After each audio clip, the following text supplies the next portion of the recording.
السلام علیکم. میں اپنے یوٹیوب چینل اردو سیکھیے نورین کے ساتھ میں آپ سب کو خوش آمدید کہتی ہوں. آج ہم جماعت نہم کے سبق کاہلی کا اگلا حصہ پڑھیں گے. کاہلی سر سید احمد خان کا تحریر کردہ ہے اور اس سبق میں مصنف کاہلی کے لفظی اور اصطلاحی معنی سے آگاہ کرتے ہیں. 19 قوموں، ملکوں اور امت مسلمہ کے زوال کے ایک اہم سبب سے آگاہ کرتے ہیں، اور وہ کوئی اور نہیں، صرف اور صرف کاہلی ہے، کیونکہ جب تک انسان کاہلی نہ چھوڑے تب تک ترقی نہیں کر سکتا. یہ سچ ہے کہ لوگ پڑھتے ہیں اور پڑھنے میں ترقی بھی کرتے ہیں، اور ہزاروں پڑھے لکھوں میں سے شاید ہی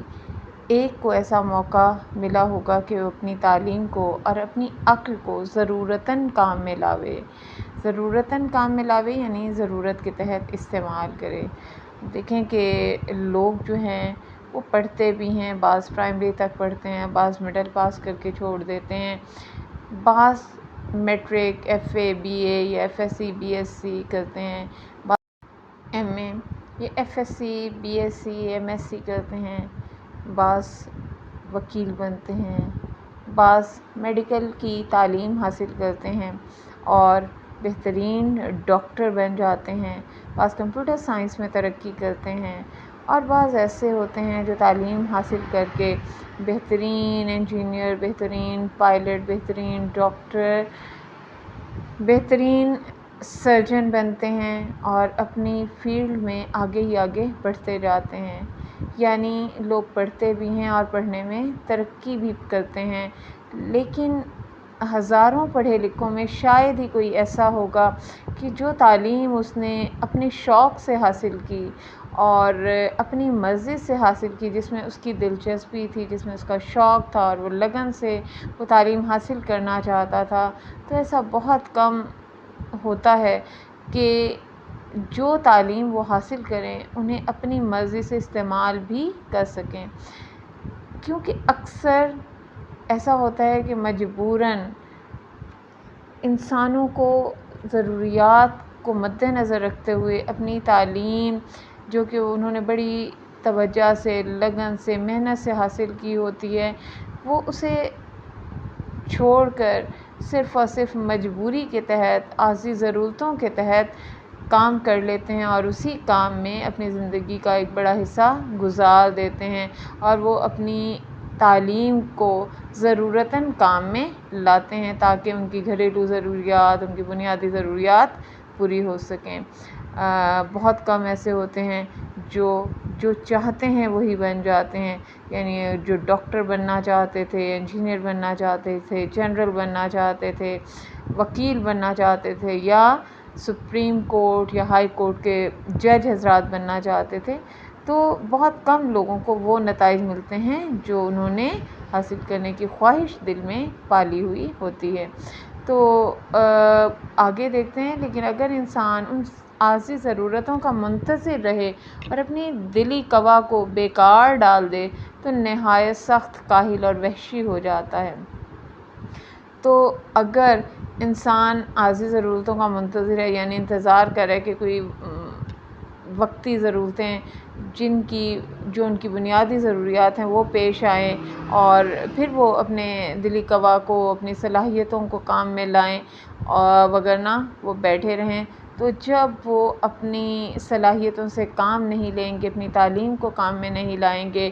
اور صرف اور صرف یہ سوچیں گے کہ نہیں ہماری پسند کا کام جب تک نہیں ملے گا ہم نہیں کریں گے، تو آہستہ آہستہ ان کے دلی قوا کام کرنا چھوڑ جاتے ہیں، ان کی دلی صلاحیتیں جو ہیں ان سے کام نہیں لے پاتے اور پھر وہ سخت کاہل اور وحشی بن جاتے ہیں، اجڑ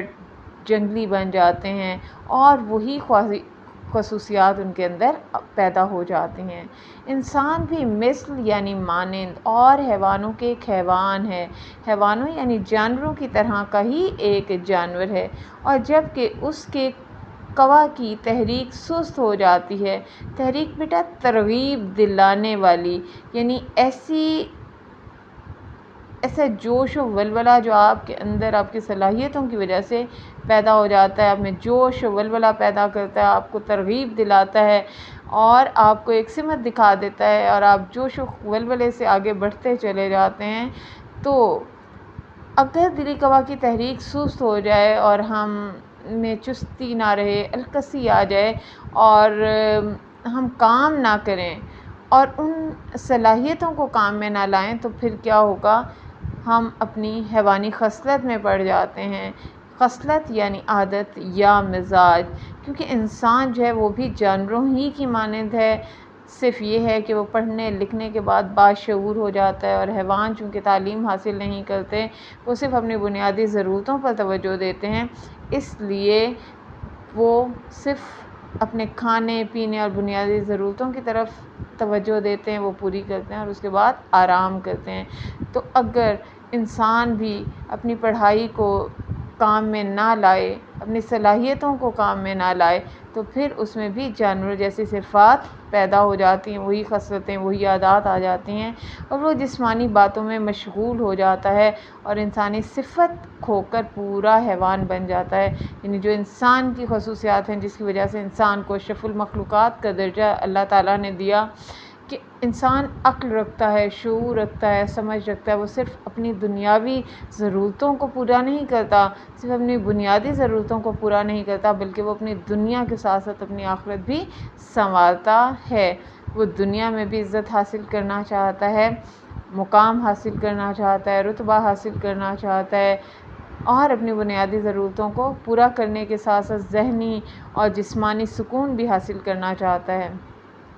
اور نہ صرف اپنے لیے بلکہ اپنے اہل خانہ کے لیے بھی وہ تمام بنیادی سہولتیں فراہم کرنا چاہتا ہے۔ تو اگر انسان اپنی یہ صفات کھو دیں تو پھر وہ بھی حیوان بن جائیں گے اور وہ صرف ذاتی مفادات کے بارے میں سوچنا شروع کر دیں گے۔ بس ہر ایک انسان پر لازم ہے، یعنی ضروری ہے کہ وہ اپنے اندرونی قوا کو زندہ رکھنے کی کوشش میں رہے اور ان کو بیکار نہ چھوڑے، یعنی وہ اپنی اندرونی صلاحیتوں کو مرنے نہ دے اور کوشش کرے، جد و جہد کرے کہ وہ انہیں بیکار نہ چھوڑے۔ اب ایک ایسے شخص کی حالت کو خیال کریں، اپنے ذہن میں لائیں کہ جس کی آمدن بہت زیادہ ہے، جس کے پاس روپیہ ہے، پیسہ ہے، جائیداد ہے، اس کے ماں باپ اس کے لیے بہت سا سرمایہ چھوڑ کر گئے ہیں، اور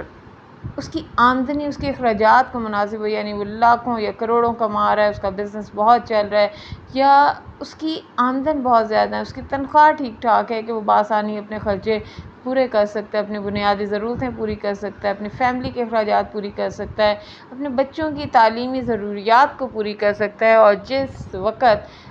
وہ جس چیز کی بھی خواہش کریں وہ پورا کر سکتا ہے، تو اس کے حاصل کرنے میں اس کو چندہ محنت و مشقت کرنی نہ پڑے، اور جو چیزیں اسے چاہیے، جن چیزوں کی اس کی فیملی کو، اس کے خاندان کو حاجت ہے، اس کے لیے اسے محنت کی بھی نہ کرنی پڑے اور بآسانی وہ اخراجات پورے ہو جائیں، تو پھر اس کے سوچنے سمجھنے کی صلاحیتیں آہستہ آہستہ محدود ہوتی چلی جاتی ہیں، اور اس میں وہ جوش و ولولہ نہیں رہتا، اور اس میں سستی اور الکسی آتی جاتی ہے، کیونکہ وہ بآسانی اپنے اخراجات پورے کر رہا ہے تو اسے محنت مزدوری کی ضرورت نہیں پڑے گی۔ جیسا کہ ہمارے ہندوستان میں ملکیوں اور لاکھ خراج داروں کا حال ہے۔ لاکھ خراج دار جو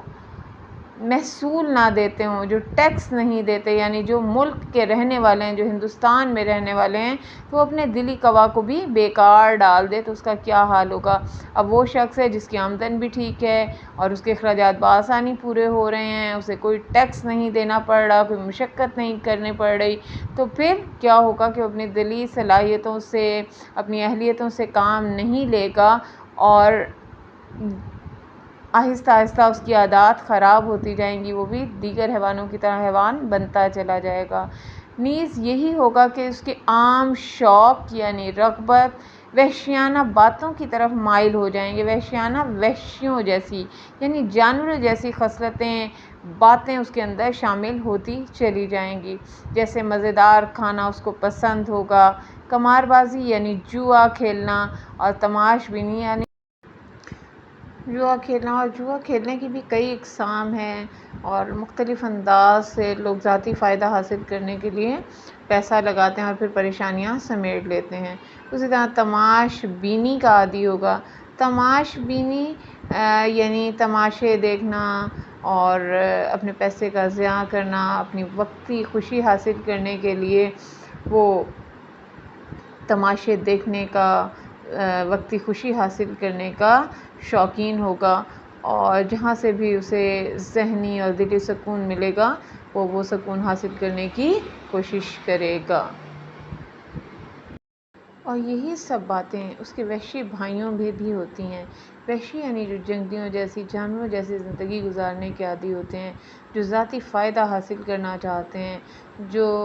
دنیاوی وقتی آسائشیں حاصل کرنا چاہتے ہیں، عالیشان گھر، شاندار کھانے، لباس اور دیگر دنیاوی لذتوں میں مگن ہوتے ہیں۔ البتہ اتنا فرق ہوتا ہے کہ وہ پہواڑ یعنی جلد باز، بد سلیقہ وحشی یعنی سلیقے سے عاری ہوتے ہیں، اور یہ ایک وزادار وحشی ہوتا ہے۔ وزادار یعنی سفید پوشی کا بھرم رکھنے والا، آن و انداز والا، اور اپنی قدروں کی حفاظت کرنے والا، اور صرف حیوانوں جیسی زندگی نہ گزارنے والا بلکہ اپنے گھر والوں، اپنے اہل خانہ اور اپنے تمام بنیادی فرائض ادا کرنے والا اور اپنی دنیا اور آخرت سنوارنے والا ہوتا ہے۔ امید کرتی ہوں میری چھوٹی سی کاوش آپ سب کو پسند آئی ہوگی۔ اس طرح پڑھا کر ہم سبق کے اہم نکات بچوں کو ذہن نشین کروا سکتے ہیں اور بآسانی انہیں سبق یاد کروا سکتے ہیں۔ شکریہ۔